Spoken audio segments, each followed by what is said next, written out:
Good evening. Bear with me. I'm just going to try and add Michael in, and we'll get cracking.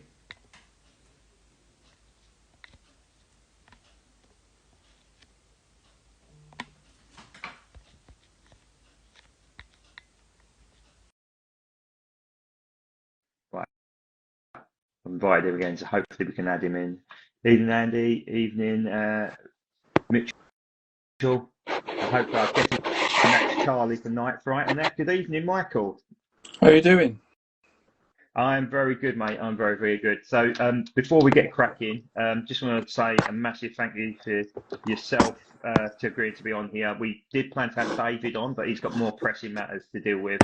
But also, a massive thank you to David because obviously David has to play a part in improving to do this as well. So, no, it's a big thing for the hobby. So, really, really glad you're on, mate, and I really appreciate that you're dedicating your time to this. Although if you slip in a 2 hours worth of overtime sheet to David Mm, next Monday, he might have the ump with you. So you want to be yeah, careful with that. no chance Before we get of that cracking, happening.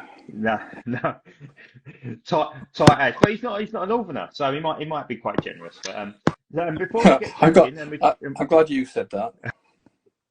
You, you mentioned the um, word tight. He's not actually. He's very nice. he's a good lad.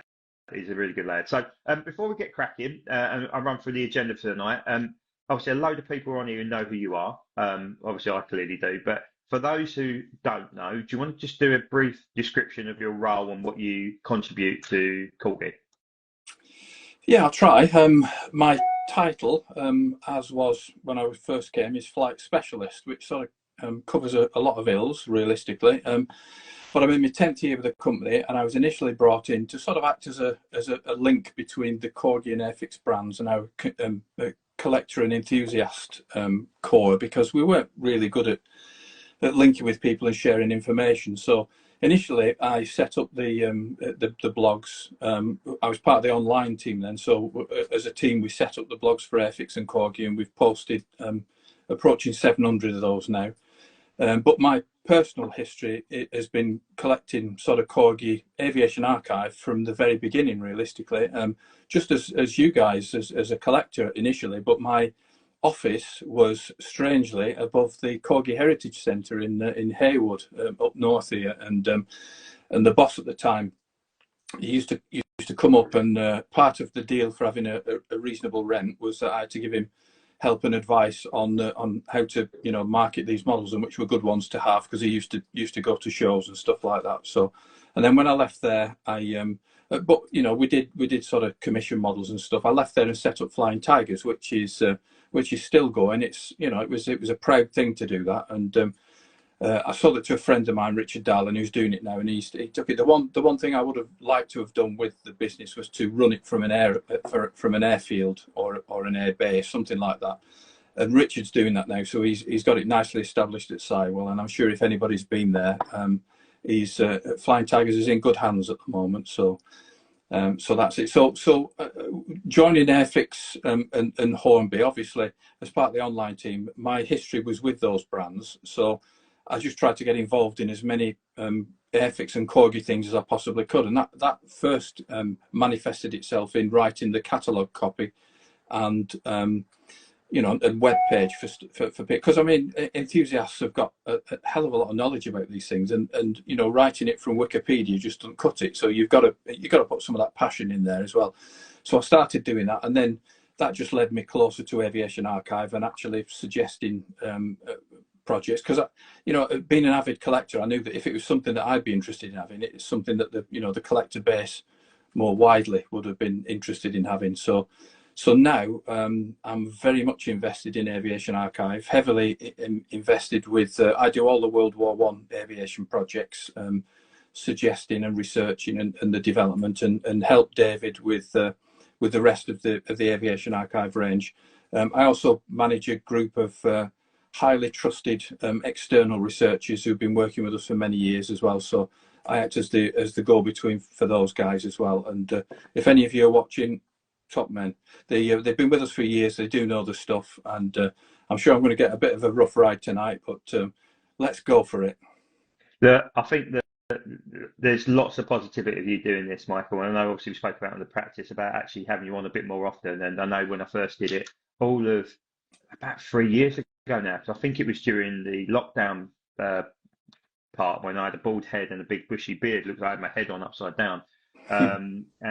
You first agreed to do it, which was huge then. But I think there's lots of positivity. Yes, there's going to be some questions that's going to be hard hitting, and there's going to be some questions you can answer and some you can't. But the fact that you're doing this is massive. It's massive for the page. I think it's great, massive for the hobby as well. Yeah, It's one thing people have talked about is that liaison between Corgi and the collector. But look, thanks, mate. Look, I know it's a massive thing to come on, and you invest in your own time as well, which I hope you guys appreciate. So I'm just going to run through a quick sort of talk through what tonight's plan is. sure. So the first part, the first 40 minutes is dedicated to Model Hangar 3, and our friends over there, obviously led by the bearded Australian Christian, who may or may not be on tonight, who's been instrumental in building that relationship with the page as well, which is really good. There'll be some tough questions in there, but there's also some lots of positivity as well. So we want to keep it as balanced as possible. The second part, which for those who are going to be playing a part in this, will be the live questions. So they're going to have some collectors who are going to join the call, who will be, and I'll just go through my little list. Dwayne will be first, followed by Will Robinson, who's elliptical photography, followed by Johan Volwata. I hope I said your surname right. It sounds very Dutch to me, but hopefully the Essex train didn't get in the way too much. Then we've got Big Mike Lowe, I've seen join, our World War One superstar. Jamie, who's already on, and then Mitchell will be asking. I've also asked Sam to ask a question. He didn't get back to me in terms of what he wanted to ask me, because I think a lot of them have already been asked. But if you want to ask a question, Sam can come on, obviously a real friend of the page as well. So we'll do that bit. And then the final bit will be dedicated to Facebook and Instagram questions. It might be a bit more quick fire. So if we do then get time, we go back to any we may miss in Model Hangar 3, because there was a lot of questions on there. And we're going to try our best to answer them. But time we're going to cap it at 2 hours max, because actually I need to get back to work and I don't want to waste any more Michael's time. So let's get cracking. We're 8 minutes in already, which has flown by. So I'm going to start with the first question from Model Hangar 3, Michael. Put your tin hat on. And this comes from Fozzy45. He says, can we have an update on the progress of the ME410? And when can we get a Gibbs Beaufort, please? And he's put in brackets, arguably the most famous Beaufort pilot. Let's go in heavy, shall we? ME410 is certainly a subject that we've wanted to have in the range for a long time. I mean, the Luftwaffe subjects are great for a number of reasons, predominantly from our perspective, because we don't have to pay any licensing fees for them, which makes a big difference to the actual cost of the model. So. But people love them. I don't know. I mean, I've always been a big fan. My favourite aircraft is definitely Black 6, and I think it's just because they were all more or less destroyed, weren't they? So you see very few actual real ones, genuine ones. So that makes them. There's quite a mystique about Luftwaffe aircraft. So 410 is. I mean, it definitely helped that the Airfix guys. Went down that road before us, because it means that we do have access to some of their information. But yes, it's on the board. We've had quite a few changes at Corgi of late, and that has manifested itself in that being a little bit delayed. But we were talking about it only in the last development meeting. So fingers crossed, if I come on again, I'll be able to give you some more positive, tangible information about the 410. But it's definitely coming. And with regards to the Beaufort, he sounds like he's a bit more expert on me than this, but I think that would be the Pratt and Whitney engined variant, which I don't think we've got in the tooling at the moment. Now, some of the tooling that we've got and we've inherited, the team are more than happy to go in there and start looking at adding things. Obviously, a little bit more sort of. It's a bit more of an opportunity now than it has been in the past for various reasons. So there's no reason why that can't happen in the future. It's probably a little bit longer down the line if it is a major mod, which would be the engines and the nacelles and stuff like that. So I mean, if he wants to send me a file with information and let me know, I can certainly put that in, because I put files together all the time. If he wants to do that, please feel free to do so, and when we're in a position to do so, we'll let you know that we're considering it.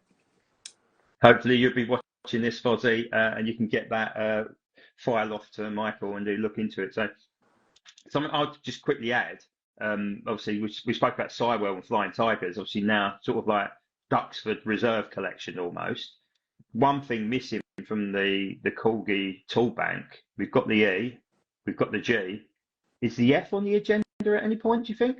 'Cause I know obviously Gemini did one. It wasn't without fault though. Yeah, well, I helped with the Gemini as well, with the Gemini Aces range back in the day, and it was at the time it was nice. That's I think what we've always wanted to do when we're doing these things is we want to bring some of the Airfix authenticity to diecast, which, you know, I mean, things, if you think about something like the Lancaster when that first came in, things are finessed since then. So if we were doing that now, it would be, you know, it'd be a different model. It'd be a little bit more cultured, should we say. So yeah, I mean, it's on a long list. We have a very long revolving list of subjects that we'd love to do, but an F is definitely high up there. And personally, I'd love to see it. It's just the fact that they are so expensive, and we are limited with the numbers that we can do. So it's on that long list. That's all I can say. Well, I'll say to that, with the inside knowledge that I do have, I know you probably already know there is an F being restored at Sywell. I'm not too sure when it's going to break cover, but I would imagine it's relatively soon. Yeah, I tried to take pictures of it when I was at the air show, and they shouted at me and closed the doors. So yeah, it's on the way. I have a habit of sniffing out Messerschmitts. I think they've got a couple there as well, and I think they've got a G as well. I know the guy Graham obviously owns a few, as well as the Bouchons as well, which is really good. Anyhow, let's move on. Otherwise, we're going to go off tangent, which I don't want to do. The second question is by that guy in 1992. Could you tell us how much it would cost to develop a new tooling on average? He's also put on there on the back end of it. Also, can he commission a Haas C47 for their museum? I think that's probably more of an individual thing they'll need to communicate with. Yeah, we do.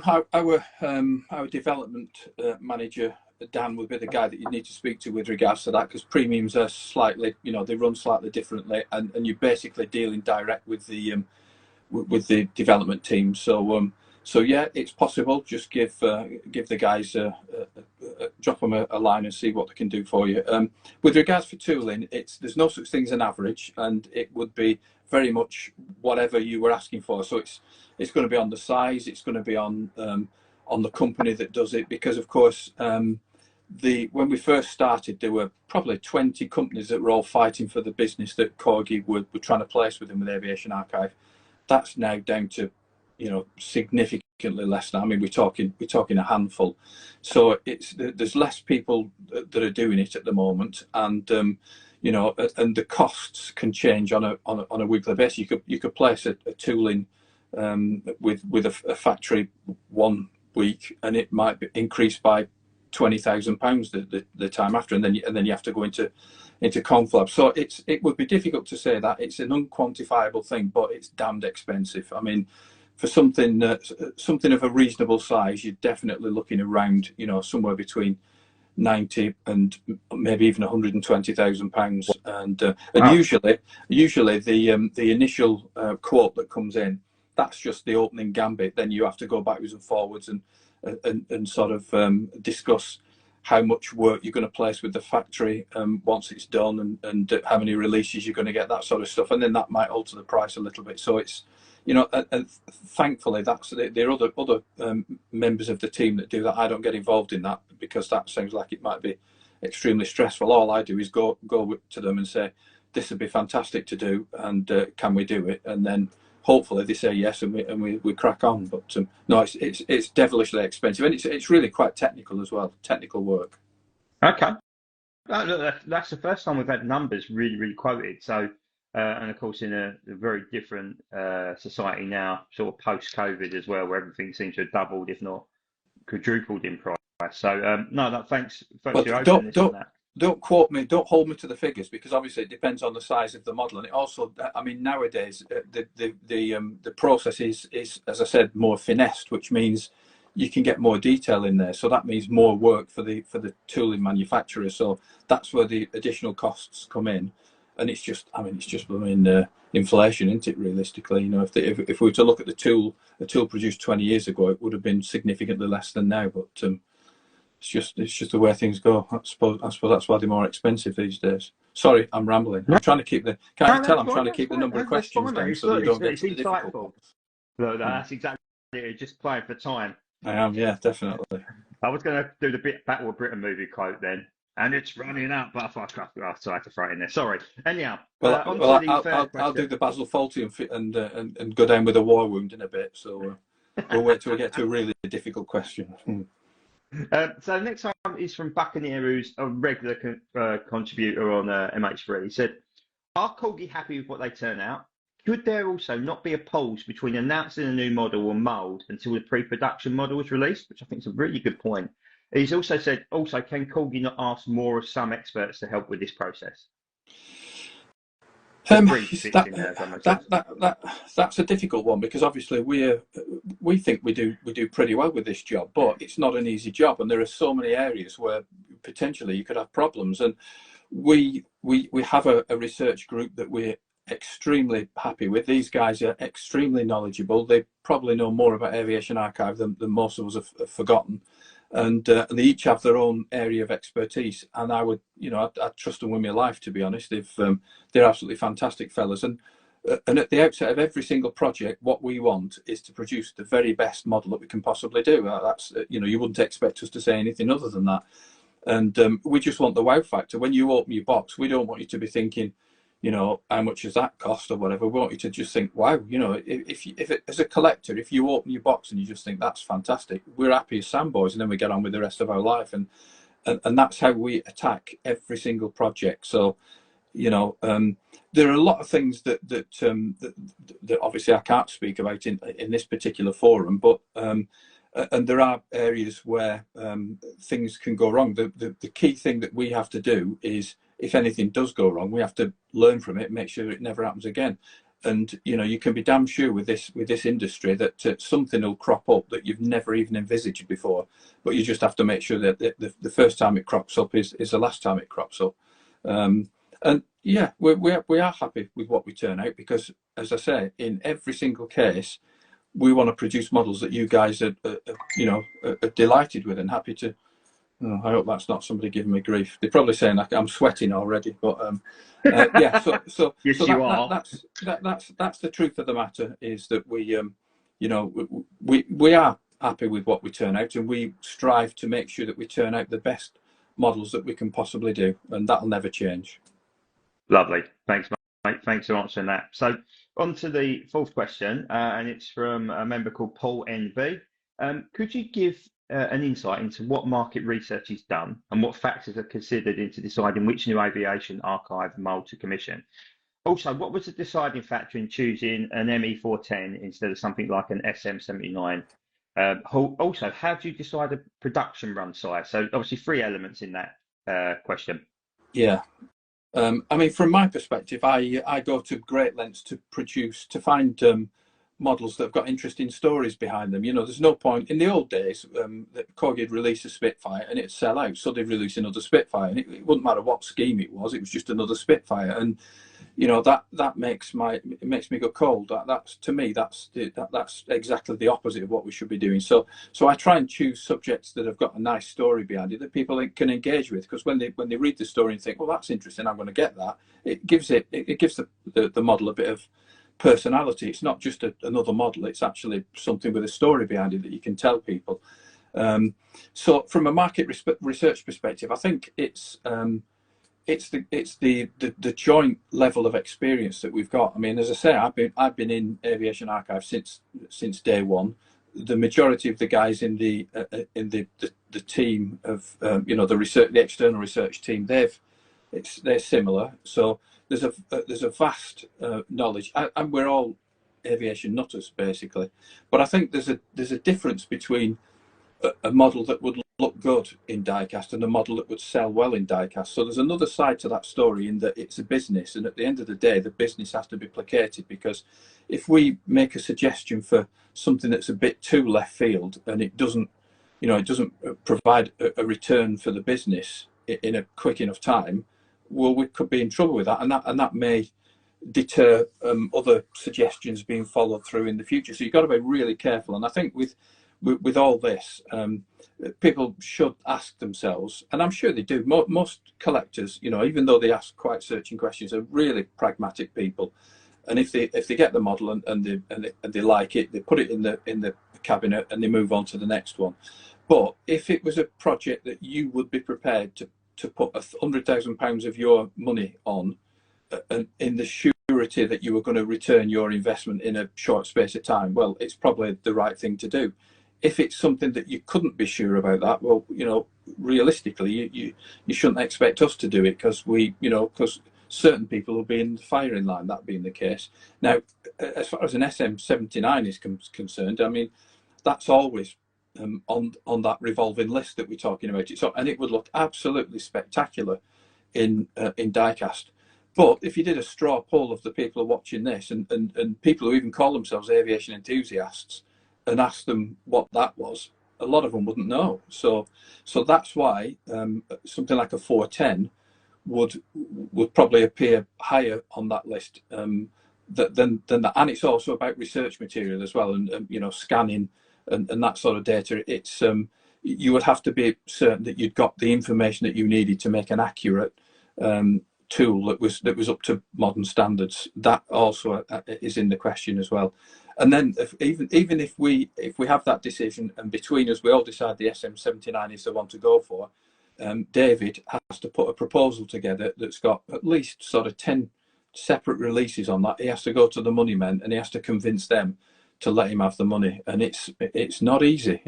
These guys are very guarded these days, so it's not just a question of us not selecting the ones that you guys want to collect. There's a lot of different aspects to be. I've just remembered. I can see your earphones in. I was supposed to put my earphones in and I've forgotten. But no, just at least you can helps hear with me. the microphone and stuff. No. Just I mean, so to be fair, I usually do them without it.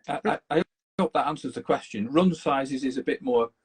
That's definitely in David's territory. But again, he'll be guided by that. From my perspective as a researcher and someone who suggests it, I could glibly say to him, "This is a really good one. You need to go heavy on this one." But he's under pressure to actually keep the range moving forwards, and to not to have too many in the warehouse, and to keep the investment coming through so that we can keep new ranges coming out. So he's got a tough job, in fairness. And I'm not saying that what we do as a research team is easy, but it's only one side of the Aviation Archive story. So it'd be nice to get David on here so he can give you a little insight into that, because throw him under the bus, why don't you? It could do, yeah. Well, I'll come on with him so we can be like a double act, can't we? But he's because there are a lot of things that people just won't consider when talking about this. From a market research, like I said, if it's not internal, I think our new boss guy has just he's just engaged a really big project on that. So next time I come on, perhaps I can give you some details about what that has yielded. Okay, that's good. That's good to hear. So thanks for that, mate. Next one's on to Pappy, and Pappy's a massive code for. I mean, he's probably got the biggest collection of probably anybody on Model Hangar 3, and really passionate about his obscure subjects as well. So, why would Corgi not test the waters on Italian aircraft like obviously an SM79 or a Fiat CR42 or a Japanese Betty?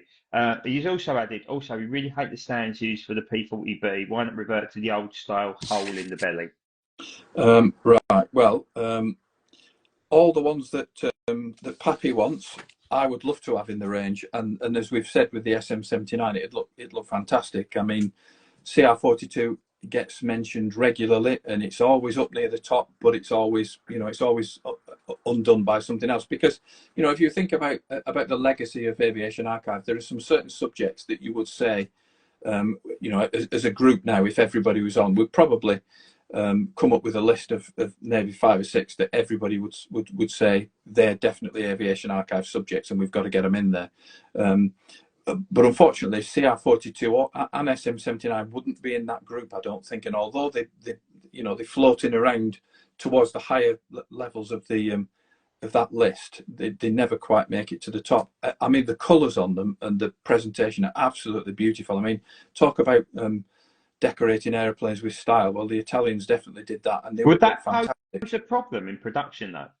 Yeah, it could do, but we overcome that. We have to overcome that. I've If said, you well, the think, new Albatross sort of proves well, that, doesn't it?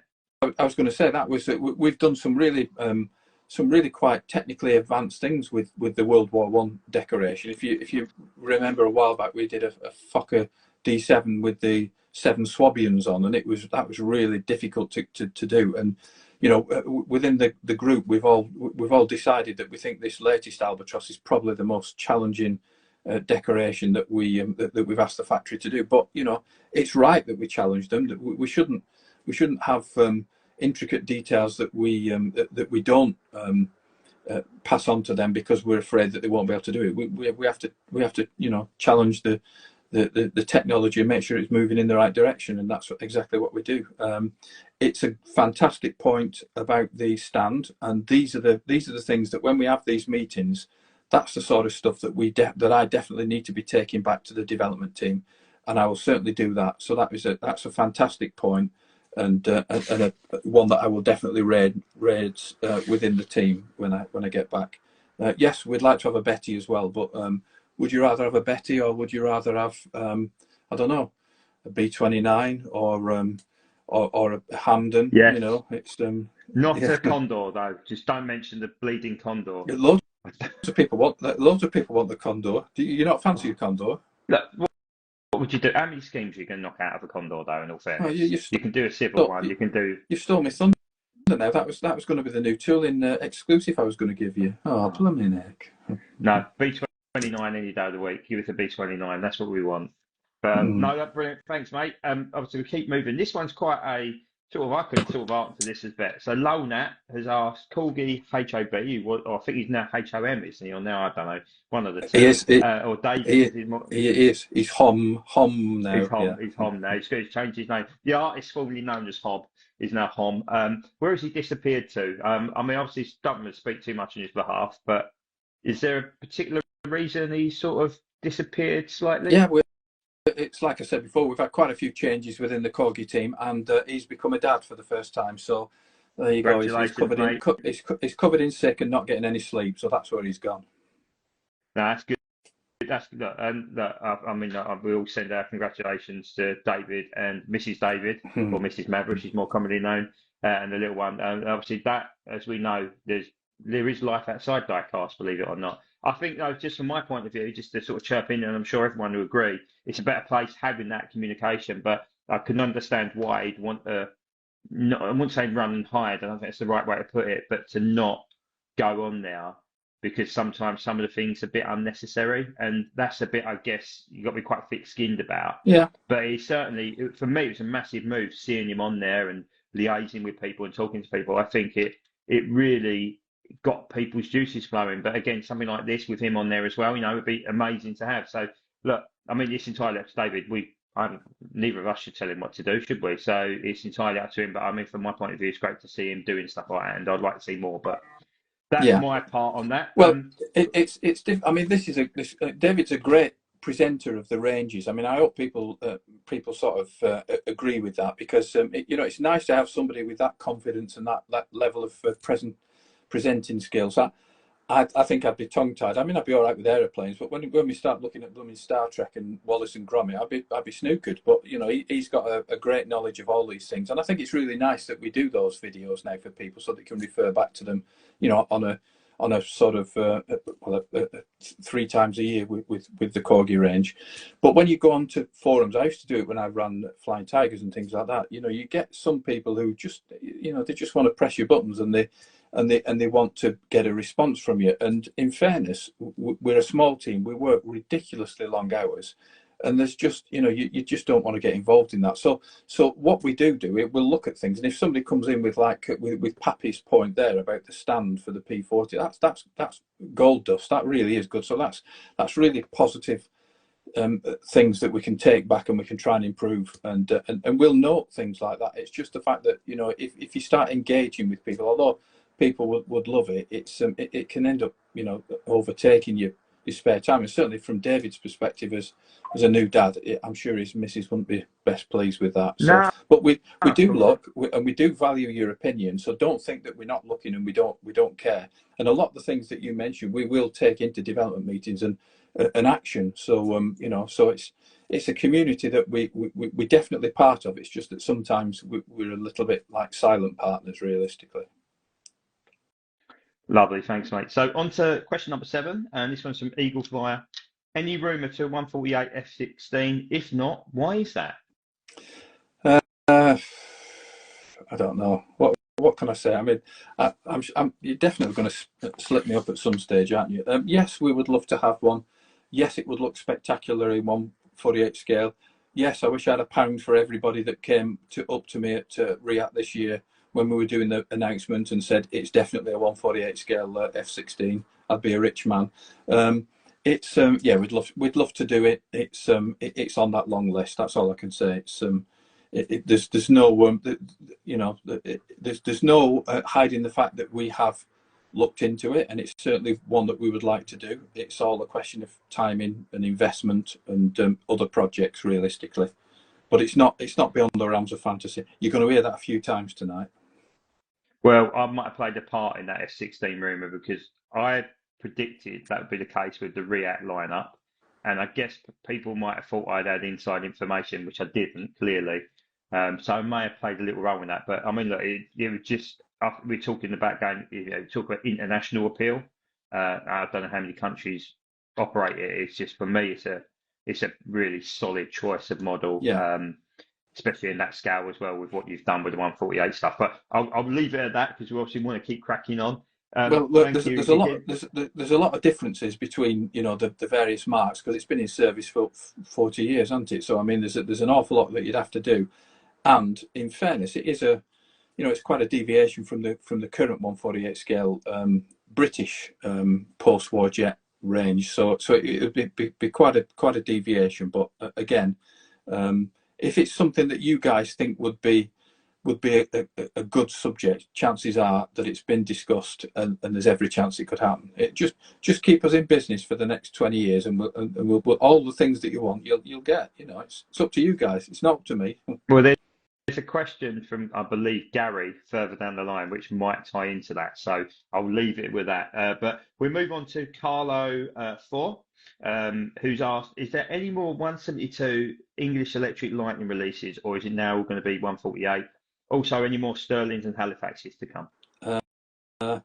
Right. I'll start with the Sterlings and Halifaxes. Yes, definitely, because they're fantastic models. They're really nice toolings, and they always do well. The only thing is with that, of course, is that you have to, as a research team, you have to work quite hard to get a decent story, because you don't just want it to be another Sterling, because, you know, if guys have already got 2 or 3 Sterlings in there, if it's just another Sterling, it's you know, it's a tough sell. So you've got to find something that makes it markedly different, and whether that makes people put the one they've got on eBay, or whether they just add this one to it. Well, if it's something that makes them consider doing that, we've got the right choice. So you can't just put them in for putting in sake, and we do like to vary things from time to time. But on both of those, yes. 1/72 scale Lightning, I'm not so sure on that. I mean, we have had, I know there's another question later on, we did have discussions about maybe modifying the tooling to do you know, to do a T5, but there's no reason why we can't do 1/72 scale. I think it's when we get guys doing the polls and things that they'd like to do, if somebody wanted a particular 1/72 scale Lightning, and it got some real traction, you know, just let us know, and it can be done. But the 148 scale is sort of, it's the benchmark at the moment, and every time we go anywhere, even when we were at Coningsby talking to the guys who were on the, you know, the Tornado, the Typhoon display team, they want, you know, they say, when you're bringing your next Lightning out, you know, so it's they're all very keen on that. So yeah, nothing's beyond the realms of fantasy, like I said, but I would say that you're more likely to see a 148 scale Lightning before you see a 1/72. Lovely.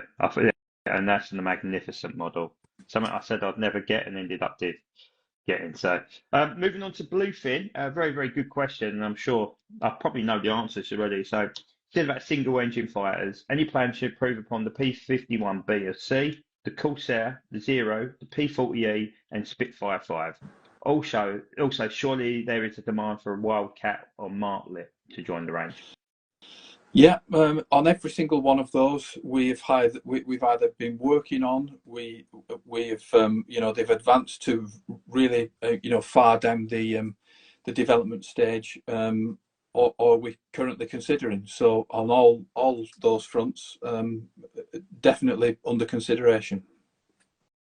Lovely. Wildcat and Martlet, is that? I know we spoke about this previously on the previous video because the size of the thing is tiny in it, a tiny little stubby fighter.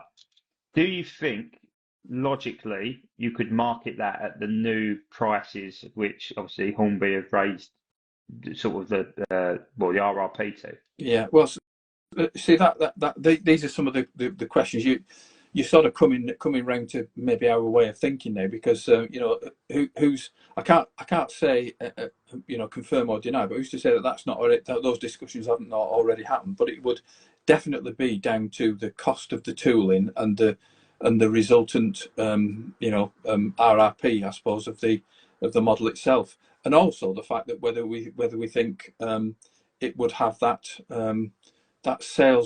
long sales potential, because something like a 109F that you've mentioned would definitely have more sales potential than a Wildcat, I would suspect. You'd probably find people that would get maybe a Martlet and then they'd get a Wildcat, but then how many others would they get? Whereas a 109F, with some really fantastic schemes. I mean, you could make your money with that tooling just by doing Marseille's aeroplanes. So it's that's the difference between the two. And when you sat there and we have to take this information to the money people, we have to be damn sure that we back the right horse at that particular time. It's all about timing, and it's all about the subject and costings, and those are the discussions that happen on a regular basis. So all the things that you would like to see have definitely been discussed and will continue to be discussed, but it's a question of which one actually gets the green light at any particular time.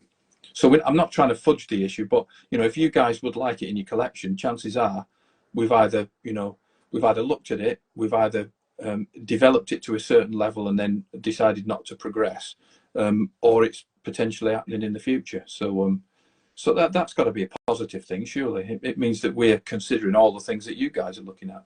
Absolutely. Right, so the next one was meant to be Jamie, but he's actually coming on to ask that one, so it's a duplicate, so we're going to skip that. So I'm going to go back to the first question I originally sent you yesterday, which just happened to be the first one that I picked up off of the forum. And it's probably the toughest one of the lot, actually, or one of the tougher questions. So it's from regular contributor Sid Huey, who's Australian-based.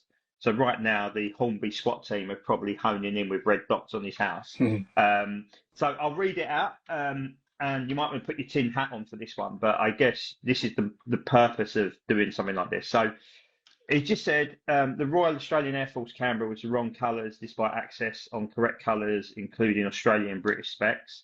The Royal Australian Air Force Beaufighter, the recent D-Day one, was in the wrong scheme, wrong armament and squadron code application.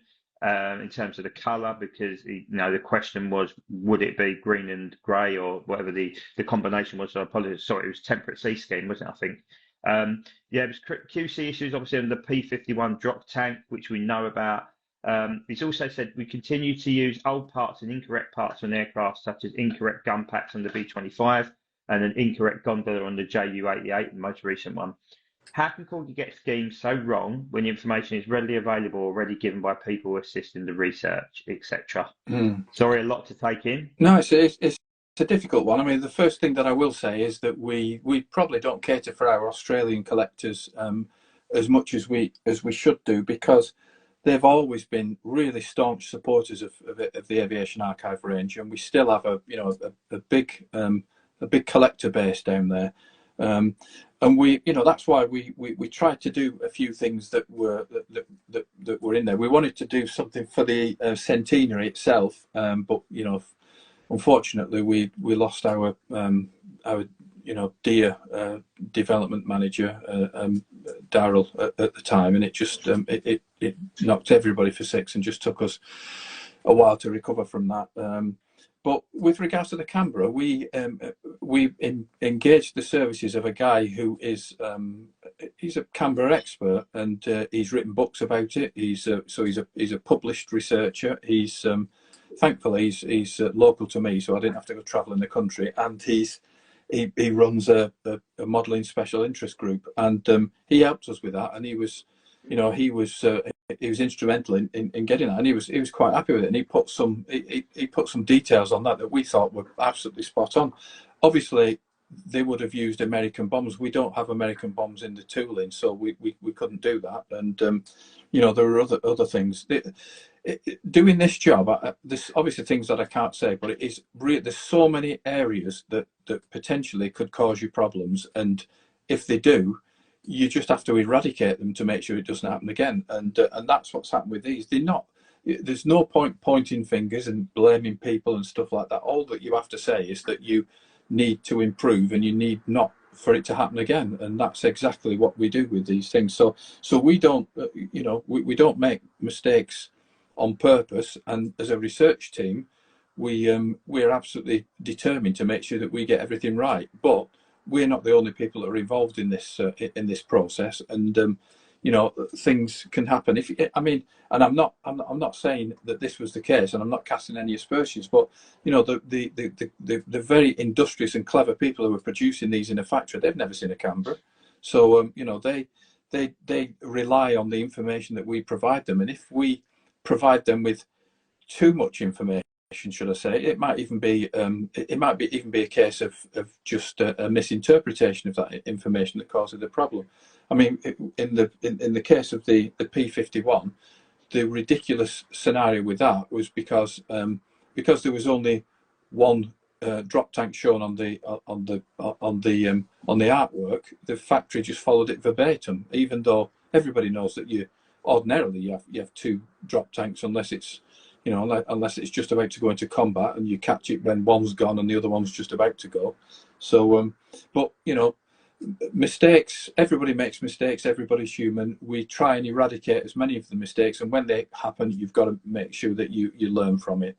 But and from our perspective, we do everything that we possibly can to make sure that these models are they're fantastic, and when you get them, that you're absolutely delighted with them. And when that doesn't happen, if you think you guys are cheesed off with that, then you want to see the Corgi team, because it's it's like the end of the world for us. I completely get that, and I think I've reiterated that a few times in terms of, you never tell me you're upset around something, but I'll know you're upset around it just by how you word something, if that makes any sense. So, actually, going back to Buccaneer's question, would it then not make sense to have a pre-production model available before you even go about announcing it to the press as such? So for example, like Catalog 3, there's a Mustang coming out in Catalog 3.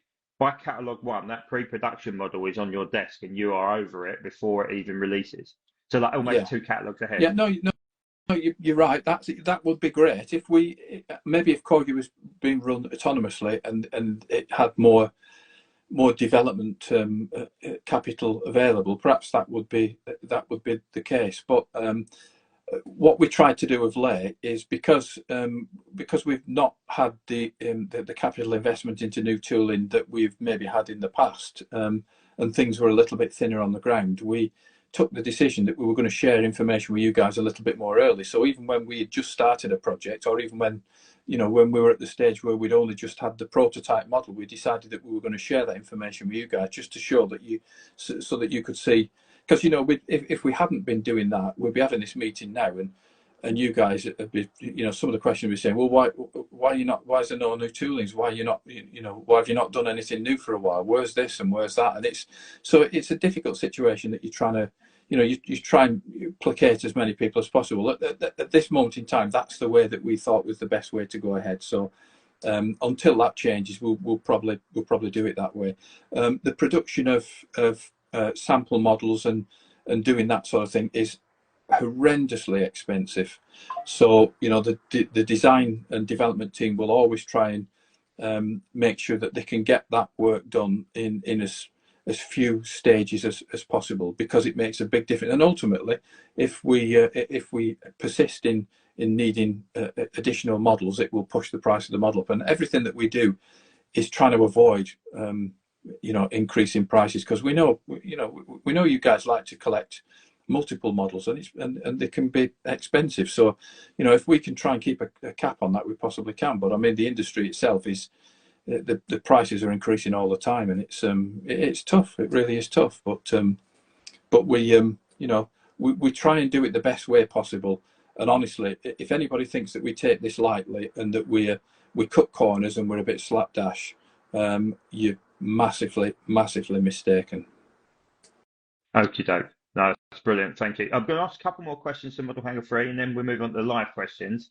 We're slightly overrunning, but I'm taking into account there isn't as many live questions as I probably anticipated. I know. So Eagle Flyer has asked, mottling on German aircraft, he's put Heavy Master have significantly improved, while Corgi have gone slightly backwards on it. Is that something that is a focus area? Is it easier to do now, or is it more complex than it should be? It's a question of factory capability. I've got Hobby Master models in my collection. I think you should collect what you like collecting. But I'm a huge Luftwaffe enthusiast, and one of the things that is the most interesting about those things is the presentation of the aircraft. But you know as well as I do that a lot of the schemes were actually done in the field with just freehand with spray guns. What you're trying to do here is you've got a factory who've never seen a Messerschmitt and they've never seen mottling, and you're trying to get them to put a uniform mottling with the required level of sort of shading and whatever on 1,200 models. And they've never seen how it should be done. They're following artwork. So what they would like is they'd like a big transfer. Realistically, that would make it easy for them. But in a lot of instances, our models are tampo printed. Basically they're hand painted, if you will. So we only this week we've been having a discussion about this, as whether we now feel that we're in a position where we can start challenging the factory yet again, and that's what we're going to do. It's a movable feast. This we would love to have we'd love to have these models as true to life as we possibly can, and that's what we will always strive to do. So yeah, if that what the Eagle Flyer says there is, if it's a case of must do better, we'll do better, because we want some fantastic Luftwaffe models out there with beautifully represented camouflage. Lovely. Right, final one for Model Hanger 3 is actually somebody who's on the chat as we speak, and will be asking a live question shortly. It's from Mitchell Goodin, or M Goodin 123, as he is on the forum. He just said, what steps are Corgi taking to improve the quality issues? So he had 3 separate aircraft turn up from different suppliers. The bow had a paint defect. There was a missing cannon on the Johnny Halton Spitfire, and a missing door on the 148 Tonka. Yeah. It's it's another one of those things. It's a movable feast. We want these things to be right. If there's any quality issues, you have to either make us aware of it, or you have to send it back to your supplier, and we have to do it. The thing with the tornado door, that was actually missing, so that was a mistake in the tooling. So that'll be addressed. But we don't want quality control issues, if you will. I mean, that model is now it's now surplus to requirements, isn't it? I mean, it's such a shame, because they're really nice models, but it's a fundamental thing. If there's a cannon missing off a Spitfire, well, you want one that's got the cannon on it. And although we do have spares, they're only in small quantities, because again, it just adds to the cost. And anything that we do, even would you say, we often are asked whether people still want limited edition certificates. I'm a big fan of them, and I think our graphic designer Jules does a great job with how the boxes and the certificates are presented, and I think that's a big thing. But everything like this adds to the cost of the model, and we try and avoid that. And spares is another thing that if you get loads of spares, it adds to the cost of the model. The key thing that we need to get the factory to do is to make sure that every single model is complete, and then you don't have any issues with regards to that. So, anybody that gets a model that's not correct, we can only apologise, but what you must do is send it back to your supplier, or ask us if we've got the spare part. If we've got the spare part and you're happy to fit it on, fantastic. We still apologise for it, because you shouldn't have to do that. But if not, pass it back to your supplier. He'll get a refund from us, and he'll send you a new one. Lovely. Right, now things take a little bit of a weird turn. I say a little bit of a weird turn. I mean, you'll understand that when you meet a few of these folks who are coming on the call. Mainly Michael, in all fairness. Love you, mate. But we're going to now add in some of the people amongst Instagram and Facebook groups, and of course, obviously, the Diecast community as a whole. So the first person I'm going to add on is Mr. Dwayne. Dwayne, do you want to add the little plus button at the bottom of the thing so we can accept you onto the call? I mean, I can search for you, but it'll be easier if you add yourself in. And what they'll do, they'll add themselves onto the call. They'll ask the question, obviously get the answer for you, and then drop off the call, and we allow the next person on. So Dwayne has just sent the request, and Dwayne lives, well, I say lives in India. I think he's moving to Ireland relatively soon. So hopefully I've accepted him in. Does that come through okay, Dwayne? He's in. There he is. Good evening, Dwayne. Good evening. Am I audible? Yes, we can hear you. How are you doing? Cool. Where are you at the moment, Dwayne? Are you in India, or are you over in Ireland yet? No, not. I leave at end of the month, so it's Okay. 1:21 a.m. here. So there we go. yeah, That's dedication. So Dwayne, over to you. Ask Michael your question. yeah. My first question is, Michael. The company has created brilliant Griffin engine Spitfires. I was just wondering when we get a bubble top variant of the Mark 14. Yeah, I mean it's not in the existing Mark 14 tooling at the moment, but it's definitely one that we would like to do. So we've got it on that long list, and we've actually moved quite far down the road in the past of doing late Mark Spitfires. So they would look. I mean, there's some lovely ones on the display scheme scene at the moment, and we'd love to have them in the range. So yeah, it's something that we'd like to do, and we're now in a position where if it's a mod, we've got the opportunity that we can do that. But of course, if you try and add too many different variants into a tool, then it creates unsightly joint lines, and that's not good. We don't want that really. So, but we have considered it, and there's every likelihood that'll happen in the not too distant future. Okay, cool. On to my second question. I really loved the metal polish on some of your Mustangs in the past, the P-51 Mustang. Yeah. So I was wondering if you'd reintroduce that metal polish, and the particular model I would like to speak about would be George Preddy's Cripes Mighty the Third. Yeah. The one where he was really racking up the kills and not where he died. Yeah. So yeah. Yeah. I mean, it's beautiful. I mean, the Mustang is another favourite, and I was with the guys at the Rolls-Royce Heritage Hangar not too long ago, and it was absolutely fascinating to see the different shades of metal on the panels, and to be able to replicate that is, again, it's a challenge, because some of it is polished, some of it is just natural metal, and some of it is just a different type of aluminium, I suppose. But it looks great. Yes, that's another one of those things where we would be challenging the factory, but it is something that we would be looking to do. So we could even add that onto a future release, or that particular model in the future. Yeah, and because we'll see how the factory manage it. it's been a while since there has been a blue nose Mustang to the Corgi range, because it's just been PT second and the other one, because they were the highest scoring and a very famous squadron. So Yeah. would want to expect a Cripes Mighty the Third, or Little 1-3, or even the Miss Helen that the Duxford Aerial Collective have. Yeah. Like any one of these three models. Anyways, that's it for me, Mark. You can let someone else come on. Lovely. Thank you, Dwayne. Getting that blue right is really challenging. But when we put it in the range, there's already research files together for those. When we get it in the range, we'll do it especially for you. Thanks for coming on. Thanks, Dwayne. Thank you. And there you go. And that obviously adds onto our international, how big diecast collecting is on that side of things. So thank you, Dwayne, for joining and asking a question. The next person up will be Will Robinson, who is elliptical photography on Instagram. So give him a follow if you haven't, and Dwayne as well. Don't forget Dwayne. So I'm just going to add an invite to Will to see if he can come on. We've got 4 more further questions for that. So if Will isn't on, I might have to add somebody on in the short term. Maybe Johan, if Johan's on. I don't know if Johan's on at all.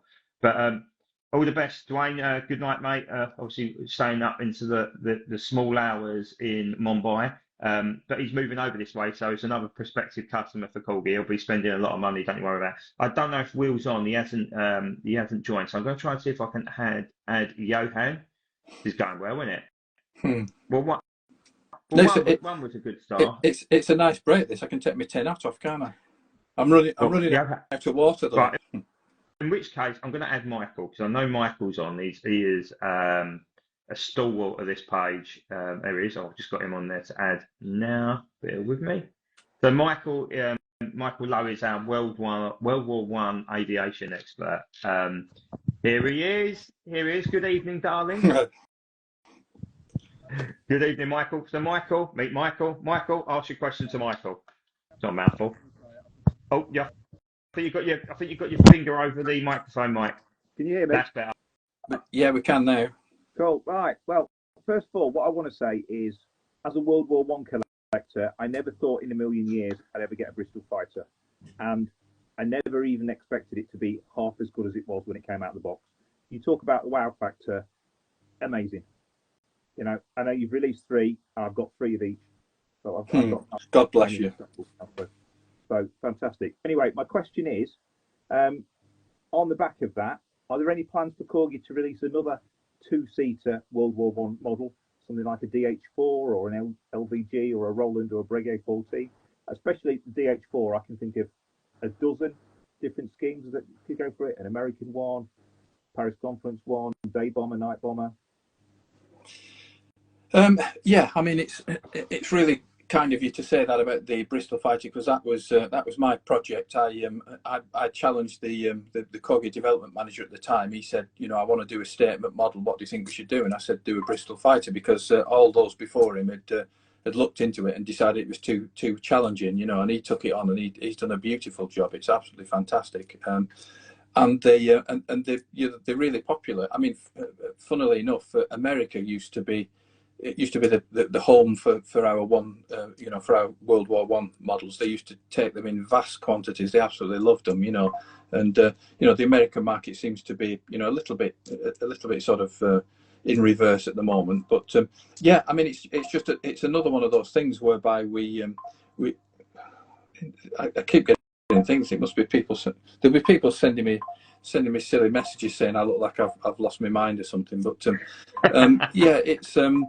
They're on that long list. We'd love to have more in there because they always do really well, and some of them are getting quite old now. We talk about maybe introducing more accurate, more modern weaponry on them so that they look a little bit more detailed, and maybe some work on the pilots. But we challenge them by using the accurate color references and try and get the right shades, and you know on the Bristol fighter getting the wooden struts to look like wood and the bindings to actually look like the cloth that they should be. So we try and we try and push the boundary, but the Bristol fighter was a real success, and we would love to add some of the others.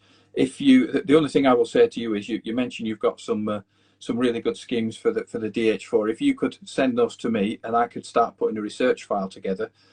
Maybe that's something that I could present to David and the wider team, and they would consider doing it. But he's opened a can of worms now. You've opened a can of worms. The only thing I'd say is you might regret that because my research material is basically. Well, that's what we need. I mean, obviously we would need things like original drawings, access to those, or we would need an aircraft to scan, and we'd need to know all the differences between a Great War example and the restored example that we're actually scanning. It's a bit of a minefield, but yeah, there's every possibility that can happen, and the World War One range continues to go from strength to strength. Perfect. Thanks very much. No problem.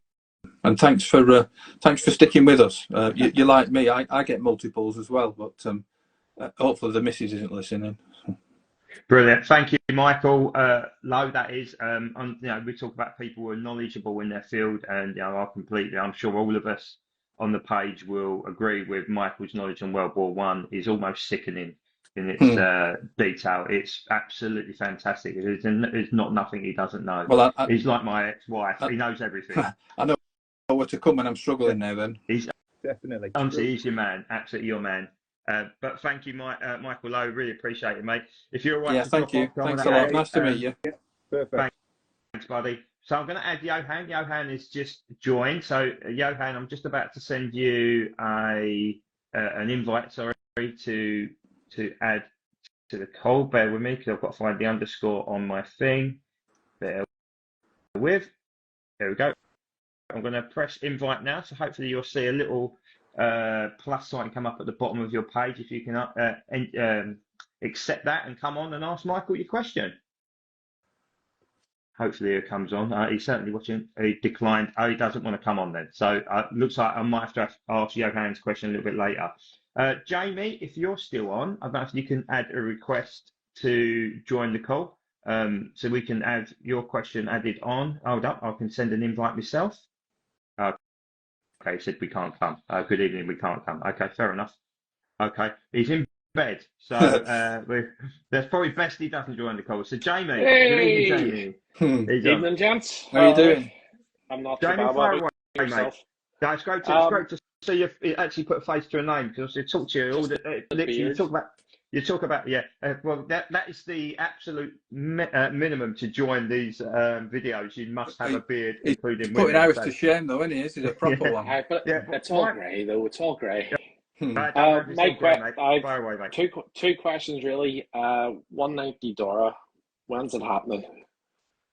Well, you see that you know as well as I do that is one that's really high on the list. I think they made they made enough for it to attract our interest anyway, because obviously you want enough schemes and options that you can get multiple releases out there.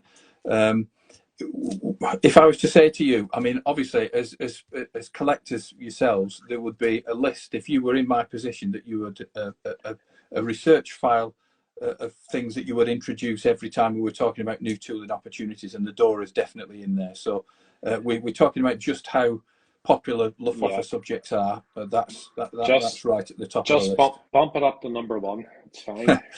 I'll buy them. Don't worry. Right. Can you pay for the tooling as well, and then you can definitely have it at number one. You see, you should do what Hasbro Labs do. Is they'll say we're making this if we get 1,000 pre-orders, we'll make it. If we don't get 1,000 pre-orders, we won't make it.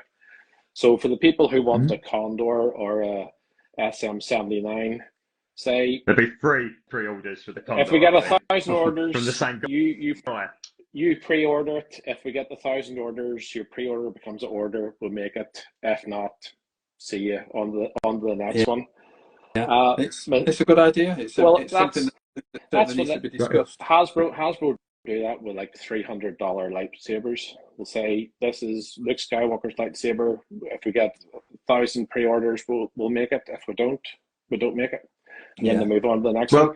What Caliber did, Jamie, isn't it, with the MiG-28, or was it MiG-31, sorry, wasn't it? 31. They basically didn't make it until there was a pre-order and then it determined the price. I mean, it's a very different avenue to go down, but it's something to explore. It is, yeah. It is something for sort of collectors. It's not toys for kids. You know, these are collectors, and if people want an item and you want to make it, if there's enough interest, then take the orders, make the thing. Yeah.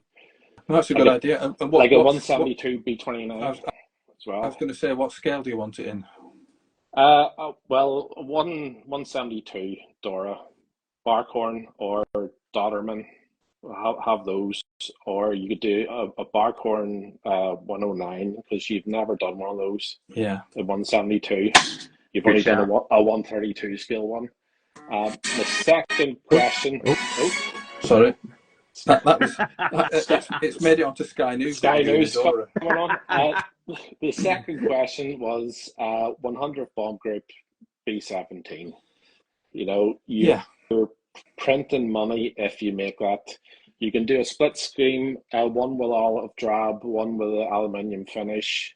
People will buy both, especially after Masters of the Air. Now, it wasn't the greatest TV show, but yeah, it was enough to pique interest, and I think people are just crying out for one of the B-17s. yeah. No, you're right. We obviously we're aware of these as well, and those research files that I keep saying that we've got hundreds of the things all over them.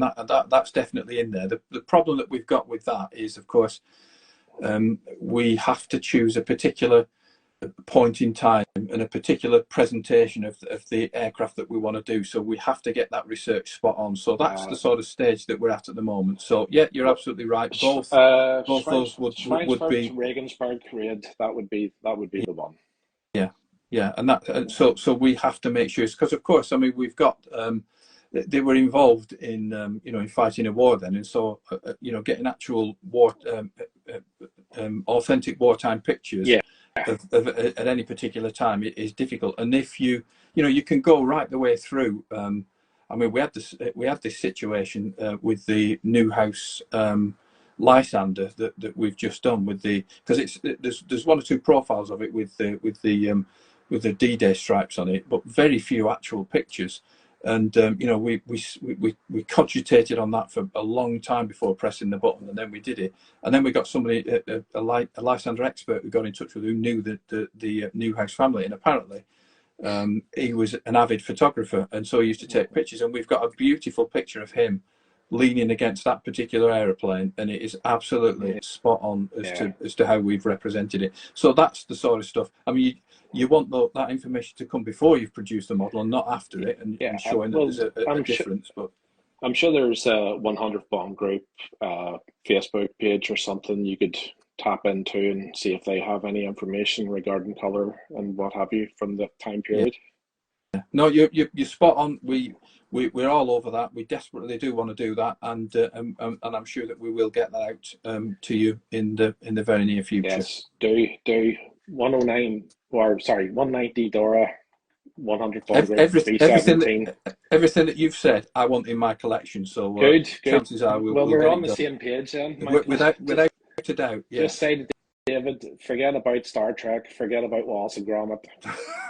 Yeah, I'll let you tell him that. When he comes up next time, you can tell him. I will. What was the name of that lucky dog that was introduced about 2 years ago that quickly died a death? Mumbles. Rumbles, yeah. Was silently brought outside and executed outside Corgi's headquarters in Margate. I know. Kirby dog ran off. I'd forgotten about Mumbles. God bless him. Cheers, gents. Thanks very much. Thanks for your questions. Nice to meet you. So we've got three more. We've got 3 more questions from live people. I'll ask Johans at the end. Obviously, he's in bed. We don't want to interrupt him. As he's probably quietly watching whilst his missus is trying to read a book or whatever it is. So the next person who's coming on is actually top man, and that's Mitchell Goodin. Bear with me. Let me just add you in. I think you're under M Goodin 123, I believe. Let me add. Sorry, bear with me. I'm looking. Oh no, it's under Mitchell Goodin. That's why I'm looking under completely the wrong name. So apologies. He's put that she is sleeping. Oh dear. Whoops. There we go. Let me just add Mitchell in, who's just helped me out with a set of undercarriage for a B-17 I've just made into Sally B. As I'm getting a little bit handy on the old Code 3 now, Mike. Nice. As you know, I will send you some pictures. It's not cottage perfect. industry. It's. I love it. Absolutely love it. I find it a very, very interesting thing to do, and it's helping passing time. So, Mitchell, are you still on? If not, if Mitchell isn't on for now, oh, there we go. There we go. Press accept. Hopefully, you should join now. So bear with me. But that's just talking about the whole sort of hobby as a whole, like I put, you've got any B-17 undercarriage, he quickly responded, yeah, I've got some, before I noticed here, and he needed some undercarriage for a Lancaster, and I managed to have 6 or 7 sets for some bonkers reason. So I quickly sent him one. But that's the beauty of having people in this hobby who all work together. Some bear with me. I'm accepting you, Mitchell. For some reason, it's just being a pain. Except I've no idea why it's not adding you for now. But hold for. Oh, there we go. He's on. How you doing, Evening, buddy? boys. Hi, You okay? yeah, fine. Fire away, Mitchell. Yeah, not so bad. So my one's in relation to the 148th jet range. So I think they're probably some of the best Corgi models out there at the moment. So the Lightning, the Phantom are really, really good. And then hopefully the Blackjack is awesome when it turns up. Hopefully this week or next week. And I think it's fair to say that I've personally kept my Tornado. And I think it's fair to say it's coming to some criticism online in terms of scale and ordnance, etc. So my question was, what's the future plans for the mould, and then just an update on the nose undercarriage door. Yeah, I mean, obviously, from a research team member's perspective, it's not really a comfortable subject for me, and there's not an awful lot I can say about it at this moment in time. But the only thing that I can say to you is that the situation is being looked at and addressed at this moment in time. But what I will promise to do is that when that's been resolved, I will come back on here and I'll give you the information as it is. But at the moment, there are some high level manoeuvring, and I'm not really at liberty to sort of give information about that. But yeah, you're absolutely right, and the story will come out, and hopefully I'll be the guy that can give you that. But when, as I said in the first place, when we produce these models, especially a significant new project like that, we want them to be, the best models that you've ever seen. We want to go to market and say, look, this is the best diecast model of a Tornado that anybody's ever seen, and we want to believe that. But obviously, clearly, we want you to believe it as well. That's what it's all about. So when that doesn't happen, there are reasons behind it. But that's something that if you'd bear with me and let me come back and speak to you about that at some point in the future, I promise to do that. Okay, brilliant. And then the second one for me was just whether a 148th Buccaneer is on the list at all. I've been trying it is. It's one for ages. Yeah, it's if you think about the where we started off going with that, there's some logical subjects that we should do. It's just the fact that obviously the outlay for Tornado was huge, and the outlay for a Buccaneer, because that is a big old bit of diecast that's going to be. I mean, you'll be able to keep the front door propped open with that thing, and again, it's going to be a significant outlay. So it's going to be, and when we're speaking about some of these projects that you guys would love to see, like CR42s and and Doras and stuff like that.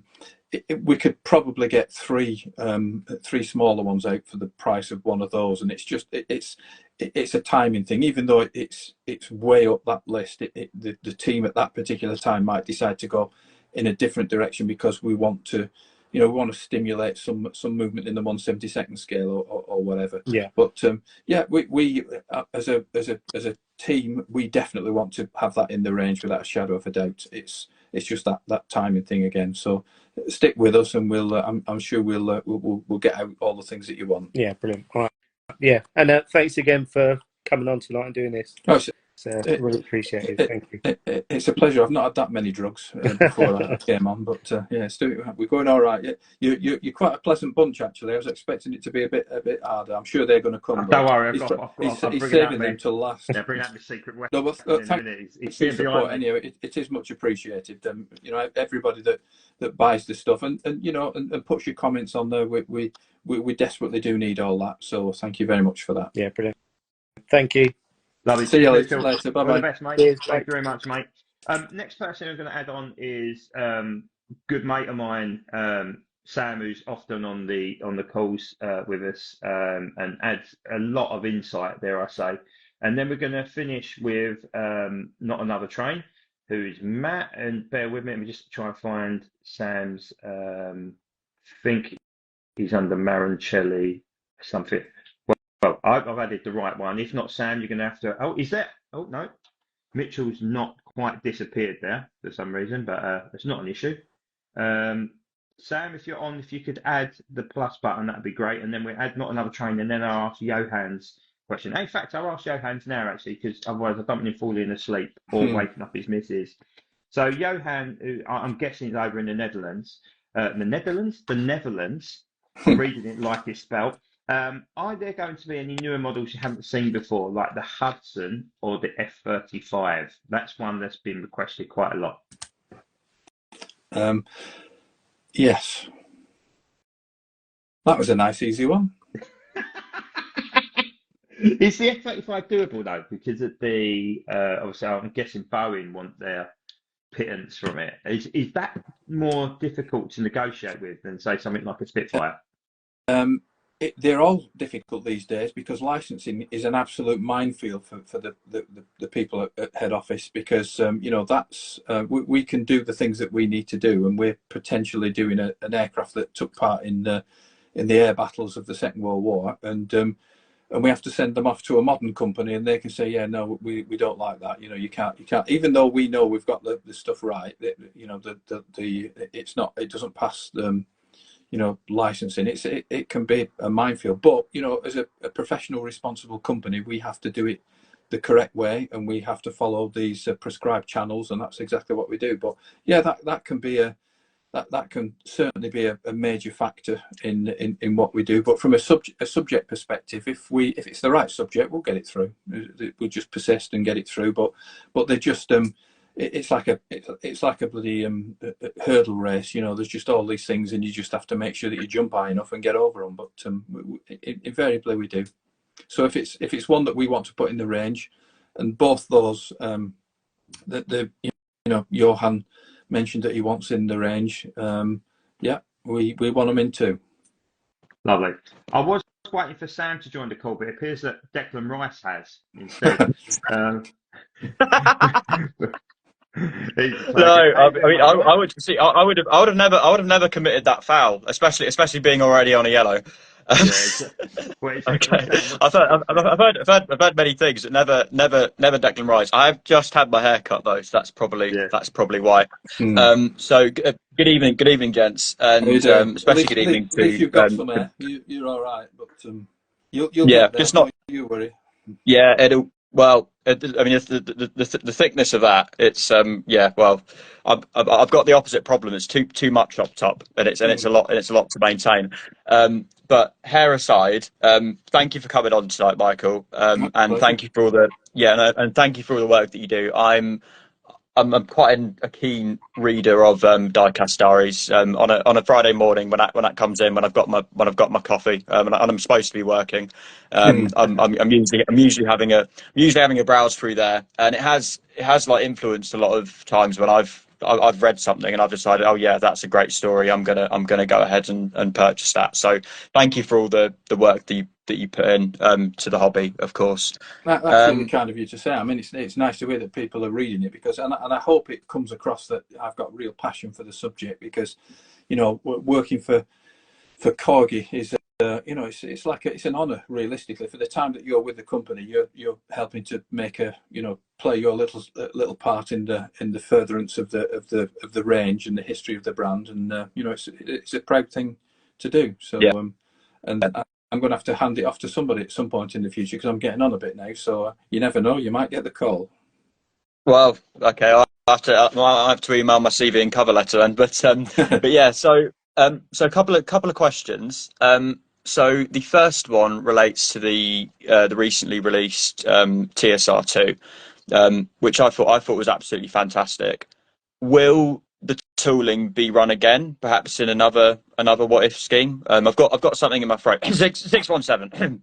So yeah, so I mean, with that one, we took a real punt, and we worked with our research expert. We wanted to do something that was a little bit unexpected. I mean, the whole thing was unexpected, realistically. And in fairness, David's got to take a lot of the plaudits for that, because we were, when it comes down to it, and you put these things in, I was a little bit sort of wary, a little bit reticent about doing that, and David was it's definitely a good idea, and he was vindicated.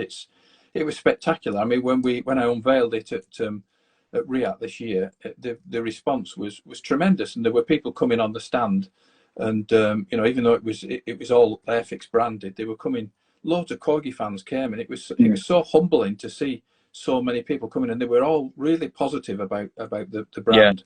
And obviously they sat on the stand, they sat on the make and paint, and ordered the TSR2 there and then, because it was instantly available. So so David's got to take the plaudits for that one, and yes, I mean, it's such a lovely tool, and it would be nice to do that, to do something with it. But now we've got this, and we've got the the confidence that we think it'll be well. Maybe there's the opportunity to do some additional tooling mods with it, and make it even more spectacular. But there's every chance. Yeah, I mean, to do things like an opening bomb bay, to add ordnance, perhaps. These are all things that would be great, and then of course to get potentially some more legs out of it, because it's been quite a long time since we had the prototypes released.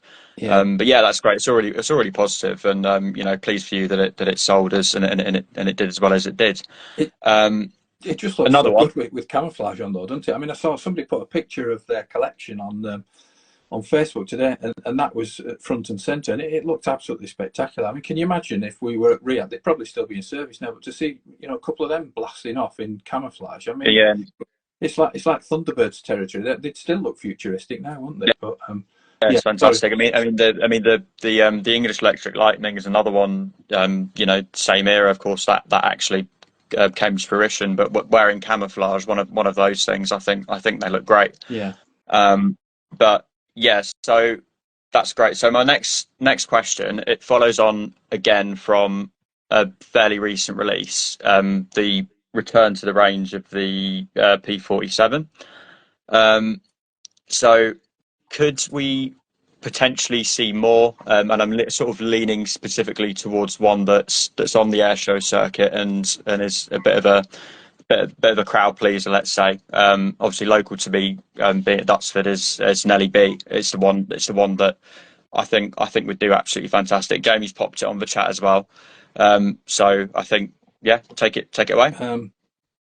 There's every chance. Again, it sounds like it's a David Love in this. I mean, he was instrumental in doing that, because if you think about the sort of the whole antecedents of the Aviation Archive brand, I mean, we came into Hornby ownership, maybe 12, 13 years ago. So a lot of the toolings that were inherited by Hornby have not actually been run. I mean, if you think back to we did the Sea Harrier for the Falklands, again, that was that was a bit of a risk, because we'd not run that tool, we'd not even seen that tool, so we didn't know whether it was damaged, whether it was usable.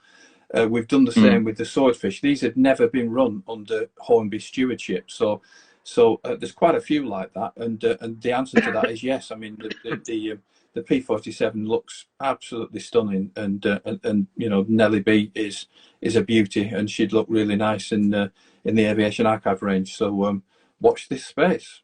Yeah, no, that's really good. I think to bring it back after so long, I think the last one, the Snafu and War Eagle, I think, correct me if I'm wrong, they were the last two that came out maybe a decade ago. Yeah. 2012, I believe they were, because I was in Essex Road Sainsbury's at the time. So I remember that.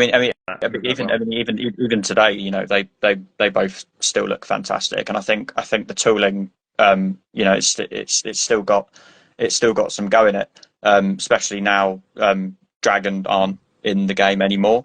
I know they're a very nice P47, but the Corgi one is still it still looks great, and it's a real hefty piece of diecast as well. It's a proper quality bit of kit. Yeah, it's a really big, heavy, traditional. I mean, it's like from the era of the Lancaster, where you can see your muscles flexing when you pick those things up, and that's what diecast should be about. But you need that finesse in there, and before that was before that we're sort of, should we say, semi-retired, because we've never retired it. It's just they did do some mods on that as well, so they made some changes, and I've actually got that in my collection. It was given to me by one of the Corgi reps at the time, and there's every chap. Bloody cat, get away! It's biting me now. And it's so there's even more stuff in that tooling, hopefully, that we can utilize. So definitely some of the older stuff we're trying to work through and trying to see if there's any life in it. But again, when we put them in there, some of them it can be a chance, like David took with TSR2, and not every egg's a chick, so to speak. So we might put some in there that don't actually do quite so well. But you guys will be telling us quite clearly which ones you want us to do and which ones you don't, and we'll take notice of that. Yeah. No, but that's absolutely fantastic. So thank you very much. I shall bow out and let someone else take the stand. Thanks for your comments, and thanks for coming on, and thanks for sticking with us. Cheers. Much appreciated. All right. No worries. Thanks, mate. See you later. Mate. Take care. So our final participant will be not another train. Just to prove it wasn't a cat. Right. Get lost. So yes, I've just invited Matt, who will ask our final live question, and then we'll revert to the Instagram and Facebook ones, which will be a bit more quick fire. If it hasn't come through, Matt, just add a request on the bottom left corner where the camera with the plus on, and I'll add you in that way. Just to add what Sam said around the P47, actually before it was put to sleep for a decade, I think that Snafu and War Eagle were the best. Maybe the exception of the yellow and black cowled one, were the best P47s that Corgi produced. I thought, especially Snafu, because of obviously the history of it and stuff like that, I thought were absolutely outstanding. Yeah. And much missed on the British circuit actually as well. What I'd give to have that bad boy back at Duxford, coming in with an LEB. It was a beauty. One hell of an aircraft. But it residing somewhere in what you call it in, it said not another train unable to join. Bear with, let me just try and request him again. Jamie's right. No Guts was a cracker as well. That was a beauty. Certainly was. Oh, he's on. There we go. Good evening. Good evening, all. How are you doing? Nice. Great. Thank you. Nice to be on, and nice to see everybody. I'm in a hotel room in Denmark at the moment, so lovely. On a Another international participant. That's Holland, Denmark, and India this evening. I managed to tell my customer, look, I've got to go and be geeky about some planes. Also, if you'll excuse me. But yeah, brilliant to have you on, Michael. And great to get a real insight into the operatings of Corgi, and so many things that we don't get to see or hear of so much, the workings and the thinkings of the Corgi mind. So I really appreciate you taking the time to answer the questions. It's a pleasure. Thanks for having me on. My one primarily to start with is with the success of the Luftwaffe schemes, in particular the Nachtjager and the Defence of the Reich schemes. And you mentioned earlier about challenging the manufacturers about mottling. Is that something in terms of existing new molds you'd be looking to expand on that range?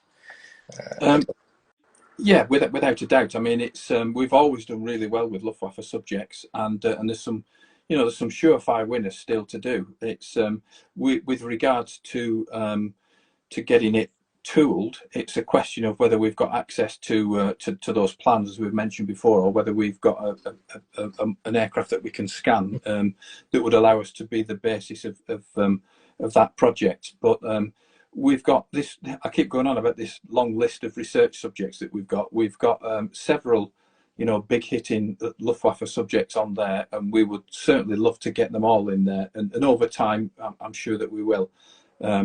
With regards to the presentation of decoration of Luftwaffe aircraft, again, that's something that we know what we want to achieve. We just need the factory to be able to to sort of work with us on that, and if we can do that, we think you guys will be absolutely delighted with it. We want that authenticity, but like I said, I mean, if you think about we've got the Airfix range in there. and somebody can do a Messerschmitt and they can decorate it the way that they see fit. Somebody else might look at it and think, "Oh, that's a right mess," But for the person who's doing it, they might think it's the bloody cat. They might think it's perfect. But the and the truth of the matter is, when we are doing 1,200 in a factory in China, they're all going to look more or less the same. So we know that there's going to be some people who think it looks great, and there'll be some others that think it's not quite there, and that's a difficult one. But we're asking the factory to make enough that you guys can collect them and add them to your cabinets, and that you'll be happy with them. So that's a work in progress, that one, realistically, but it's certainly a challenge that we're up for, and it's something that we want to make sure that we explore as fully as possible. Cool, that's brilliant. And just my final one, which is completely biased and based on the fact that my grandpa was a mid-upper gunner on Lancasters during the war, and it's his fault that I'm into all this Corgi and have spent so much on models over my time. Is a new tool Lancaster something that you would consider, being as the moulds over about 20 years old now? Yeah, it is, and it's something that we consider. In the recent past, we've considered it many times. It is, you look at the. It's almost like it's a Centurion. It's been on missions. It's done so many things, and it's earned its keep. And realistically, you look at it and think, well, it should be put in a museum now, really, and it needs to be replaced with a new one.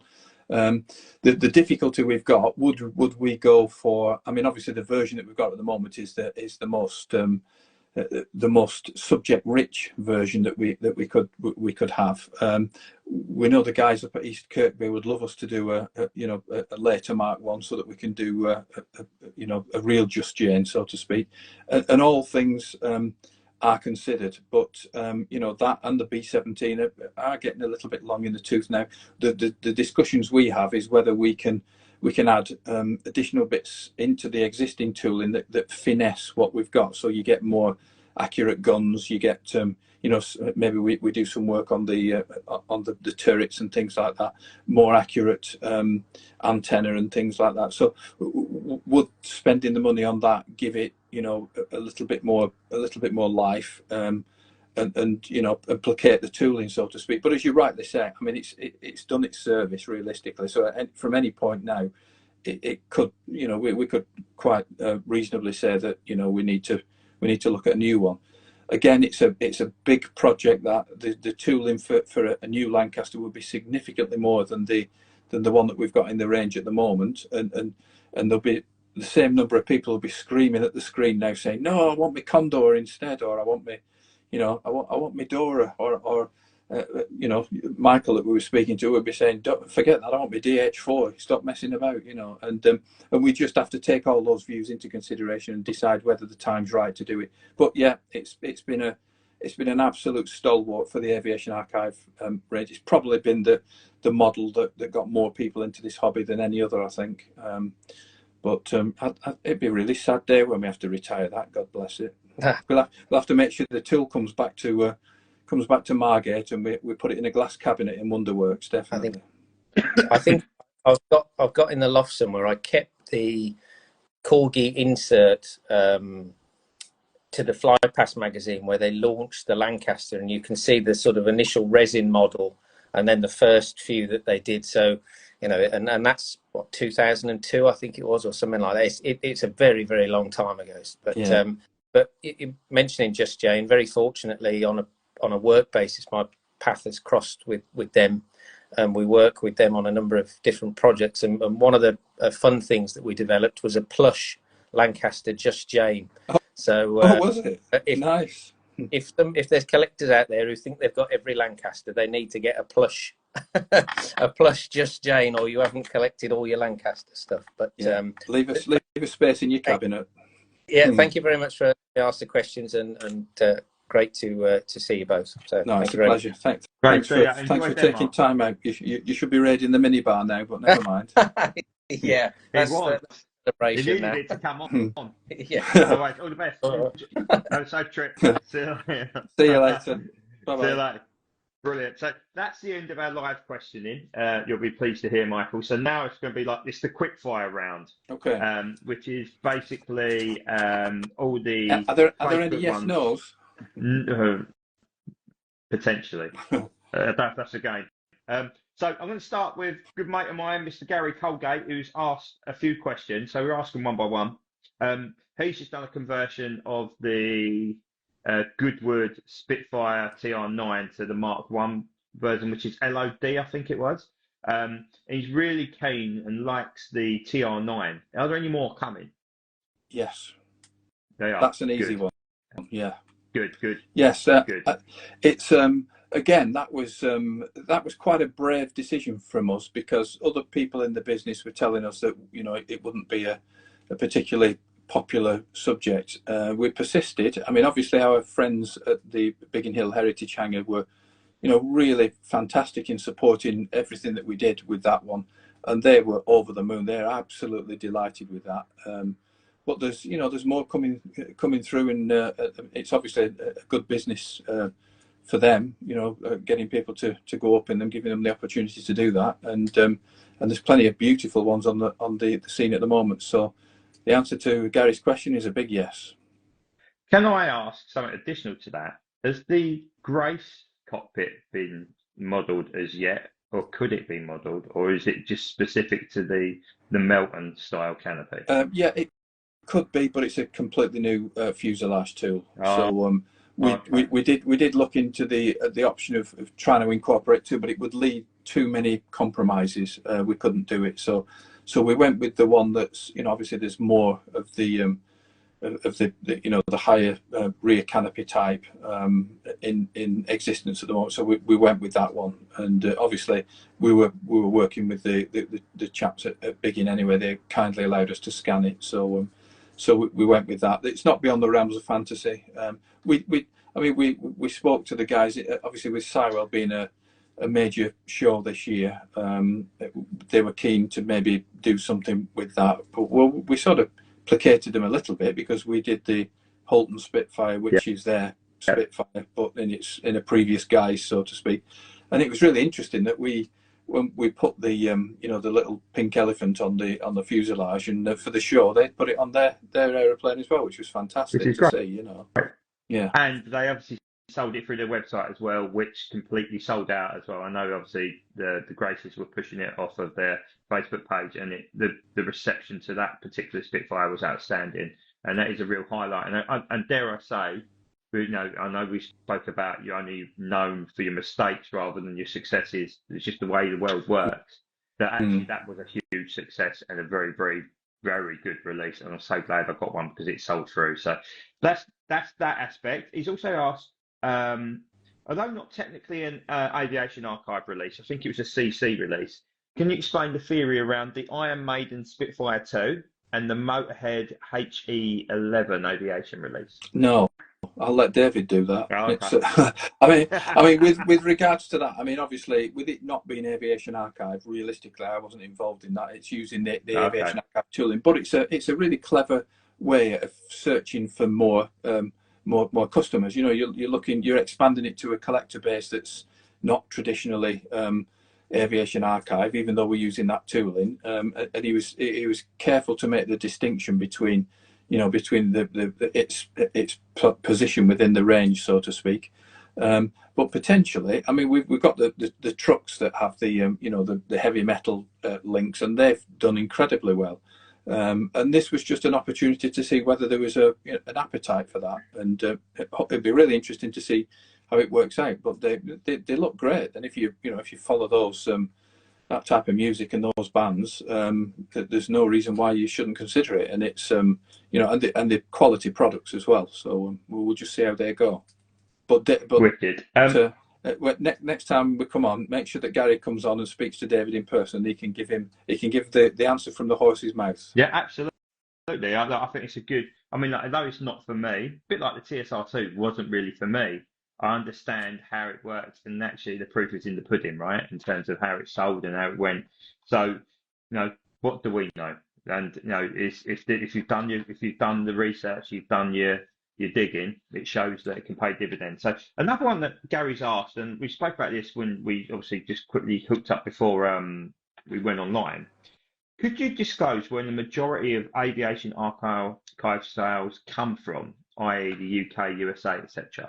And is it, I guess, the tie into that, is it something Corgi are looking to do, is to branch out more internationally, almost like the pre-Hornby days, where you obviously had the Corgi USA and a separate range had the US prefix numbers as well? Is that something that Corgi want to get back into? Yeah, so it's all about markets and market penetration, and at the moment, I mean, it's a very different place to where it was. I mean, obviously we've had Brexit, which makes things really difficult from a sort of selling into there. In fact, I mean, and the American market was huge because, as you rightly say, the US specials, the Americans actually initiated their own sub range of models, and we were only given access to a small number of those. And I remember, as a retailer, clamoring to try and get all of as many of those as possible. You know, like obviously they did the Galland 109 and stuff like that, and you Flying Mule ones were the ones that really you look at the second-hand prices on them bad boys. Yeah. Well, they were proper limited. I mean, the Galland 262, I think they only made 262, didn't they? I had one, and I sold mine, I think, to pay my mortgage one month because it was, you know, you got so much money for it. But yeah, it's it is. I mean, the American market is a different place now, but we know that once we get established back in there, it will have a huge impact on the sort of on aviation archive sales. A lot of the stuff that we do that UK collectors are interested in are also American subjects as well. So you know, it's it'd be nice to produce some stuff that sort of puts a spotlight on their airmen and air forces who made such a contribution to the Second World War, and as a as a byproduct of that, we're interested as well. But it is predominantly UK at the moment, even though we do have other distribution channels. They're not as robust as they were in the past, I suspect. We even get people from America and overseas ordering off the UK website because it's easy for them to get hold of them that way. It's just that shipping is so horrendously expensive to get them to them. But you know, if they get so desperate, that's what they've been doing. They've been buying it from the the Corgi website, realistically. But yeah, we're working on that at the moment. Again, that's something I might be able to give more information on in a future visit. So I'll try and get onto the quicker questions. Any questions that we can't answer, I'll try and ping them across to her, and if you get a chance to respond to them in terms of, I can always put them on the forums or the page or whatever, because otherwise we would be here for well gone past midnight, and you know, I don't want to keep you that long. So I'm going to try and go and fly through some of the quicker questions. So Plain Modeler, or Andy Curtis, as he's more commonly known, has asked, what is it in terms of Corgi's social media presence? It feels like there isn't an awful lot of it. So we've got obviously your blogs in terms of Aerodrome and Diecast Diaries, which I'm sure anybody who's associated with the page or Corgi will share it every month because we love reading it. It used to be my Friday morning commute read. But in terms of social media presence, yeah, we've got the videos, which are really good in terms of the announcements, but it feels it goes very quiet for long periods of time. Is that something Corgi are going to look into? Yeah, it's. I mean, as I mentioned before, obviously without going into too much detail because that wouldn't really be right. We've been through quite a lot of change at in Corgi of late, but it's still quite a small team, and that work all has to be done by that small group of people, and it really is tiring and challenging. We want to give you guys quality content, and that's something that we will always strive to do. I mean, it's. We were very lucky that of all the blogs that within the Hornby group, the Diecast Diaries fraternity was the only one that was consistently growing year on year. So all the others were staying stable, but Diecast Diaries was moving forward nicely, and we're really grateful for the support. I mean, without you guys, it would be it'd be really boring putting those things together and putting them out and not getting the encouraging readership stats. With regards to social media, it is such an important area now, and the Airfix team in particular, they've got specialist people that are that are looking after that. We don't have that in the Corgi team at the moment, but there's nothing to say that we won't have that in the future. The one thing that I will say to you is that we desperately do want to, to engage with you guys and give you information and keep you entertained, and that's something that we will be looking to do more effectively in the future. Right, I'm going to wrap it up with a couple more questions because I said I don't want us to overrun. Andy Beck, or Lofty's Hobbies, as he's more commonly known, fantastic beard, may I add, better beard than our two. He's asked about spares. So he said, is it feasible to look into a better depth of spares for existing older releases? And I know obviously it comes up a lot on the Model Hanger Free Forum in terms of where years ago, I think her name was Lynn. I don't know if she still works with you or not, but she used to be our point of contact for spares many, many moons ago. Yeah. Was it Nona? Might have been Nona. No, it was Lynn. Lynn used to always do with me. Yeah, Lynn. Right. I don't know where she was based, but she was brilliant. And over the years, you seem to get more no's than yeses now. Yeah. And there was Mitchell was a perfect example. He got some Lancaster spares last week for a project of one of his. Is it feasible to look into a better depth of spares, or is it something that potentially could tie in with Airfix and almost like a universal sort of, I don't know, spares process? That's, with regards to my position, I have to say that that's something that I am not really aware of, but I will get the information and I'll come back to you. So the next time we have a meeting, maybe we theme it, maybe I give you some of the subjects that we speak about, but that'll be part of it, because I'll go away and ask the question, see what we're doing from a spares level at the moment, and see whether, and if you guys are struggling and it's causing some issues, I'll raise the question and see if we can do something about it. So if you'd give me the opportunity to go away and look into that, I'll report back. Brilliant, thanks mate. The final question, and I'll send you the others, like I said, through email, whatever, if between you and David when you get to answer them. Obviously, earlier this year, the Battle Group Memorial flight tragically lost Mark Long in the Spitfire 9 at Coningsby. And since then, the BBMF, although they've not resumed flights with the Merlin engine fighters, have repainted the Mark 16. I forget is it TE158? Somebody can help me out here. It might be 168. The Mark 16 with L, the roundel, and NG. Is there a plan for Corgi to commemorate Mark Long and maybe do something that could potentially fund his new foundation through sales of, for example, the Desert Spitfire or a newly tooled potential 16? And that comes from Chris Wake and I think it was Anthony Eaton. Yeah, I mean, it definitely. I mean, we've had a long and really proud sort of heritage producing models of BBMF aircraft, and that's something that we'd certainly like to consider in the future. That's one that I will definitely. I'm throwing David under the bus with that one. That's one that we would have to get David to come on with that, because realistically, from my position, what I would do, David would potentially say to me, "Yeah, that's what we're doing," and I'd go away and put the research file together. So, or one of my team members would help me with that, and that's more of a business decision, that, because obviously there's quite a few considerations that would have to be put into place. And call me old-fashioned. I like to spend my time where I possibly can in the detail of the models, and in our territory, in enthusiast territory, realistically, in the big business stuff, wherever possible, I'll leave that to David and Guy. They're much better placed to do that. So as I said to you earlier on, everything's possible, and there's no reason why we can't do that. It's just a question of timing, realistically. If everything aligns, we can do it, because it takes quite some time to get the products that you're hearing about in the latest range announcement have been in development for quite some time. So it's a well-oiled machine, but it's working quite in advance at the moment, and that's another consideration for such things. If it's something that happens now, I mean, we did. You recall we sort of worked quite closely with the B-17 up in Sheffield, wasn't it? When I can't remember what its name was now.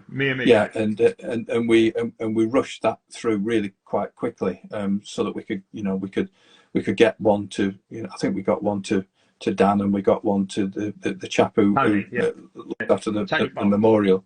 Yeah, and so we did that quite quickly. So there's no reason why we can't do that. Although things have changed a little bit. We're in a position now where things are looking really quite rosy for the Corgi brand in the future moving forwards, and we just want to make sure that we maximise that potential and get the models out that everybody wants to do. So again, just let's speak to David when he comes on next time and he's had a bit of sleep and he's not covered in sick. We'll ask him that question and he can give us his opinion on that one. I mean, this is purely a suggestion on my part. I mean, it'd be nice to see maybe even a joint Airfix and Corgi release together, potentially. I know they go into different elements of the market, but a real sort of joined up approach around that, because obviously it's for something a bit different, isn't it?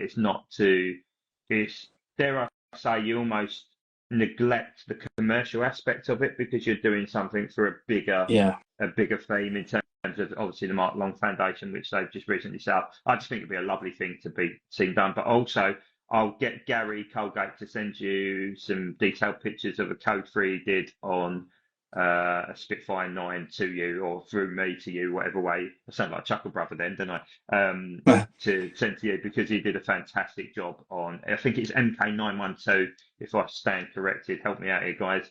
Which is the Desert Mark 9 Spitfire, and I think that'd be a lovely thing to see. And the Mark 9 Spitfire, we talk about great molds and great models, a fantastic model, and obviously proven by the Johnny Horton one at the end. Look, that is as much or as many questions as I can go through tonight, because I think there's still a big chunk of MH3 to be answered. Jason's just said he's off to Fort Abbots this weekend as well. Lucky boy, he's always on his travels. You can tell Ipswich aren't playing, it's international break.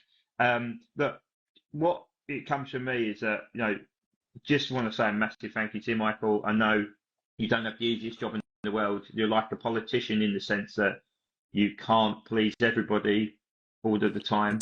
And, if you released 1,000 releases per catalogue, would you get, you'd still miss them. So you can't win what you do, but taking your time out of your own time, I know you've got a busy job. And actually this can feel like a bit of a kicking exercise at times, I guess. Look, thank you so much. I'll speak from everybody who's watched tonight, and of course everybody who's joined the feed tonight and who's going to watch the videos going forward. Thank you so much for joining in, because this is why we do it. This is why I do it. I don't get paid for this. Michael don't get paid for this. We're doing this off our own back because we love our hobby.